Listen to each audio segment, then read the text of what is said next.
Have you ever faced a moment where you had to choose between your deepest held beliefs and the one thing you'd worked your entire life for? A moment where the world's applause was waiting, but your conscience was pulling you in a completely different direction? Let me take you back to the 1924 Paris Olympics. The air was electric, buzzing with anticipation for one of the most awaited events, the men's 100-meter dash. And at the center of it all was a man named Eric Liddell. They called him the Flying Scotsman. He was a sensation. His speed was legendary, his stride seemingly effortless. Everyone from the press to his own competitors saw him as the undeniable favorite.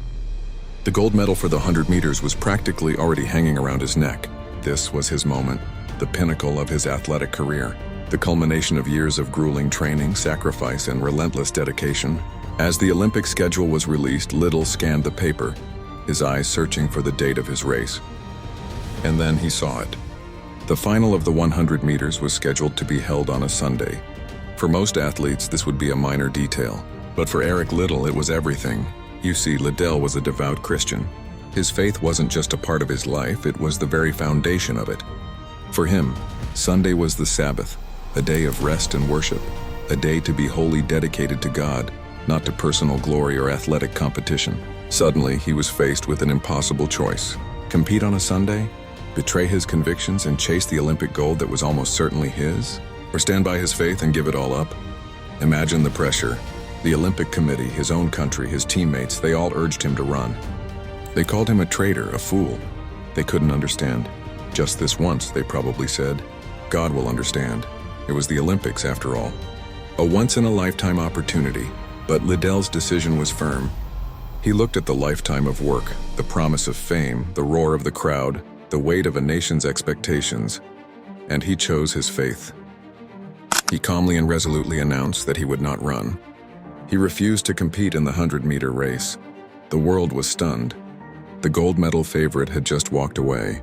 Now you might think that's the end of the story, a tale of sacrifice, where a man gives up his dream for his beliefs. But this is where the story takes an incredible turn. Another opportunity arose. Liddell had been training for another race, the 400 meters, but he was far from a favorite. It was a much longer, more grueling distance, and his style was considered all wrong for it. The experts gave him no chance. But Liddell decided to run. Before the final, as he was settling into his starting blocks, an American team masseuse slipped a piece of paper into his hand. On it was a quote from the Bible: "Those who honor me, I will honor."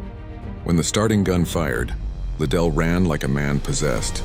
He threw his head back, his arms flailing in his famously unorthodox style, running not just with his legs but with his entire heart. He ran the first 200 meters at a world record pace, a speed considered suicidal for a 400-meter race.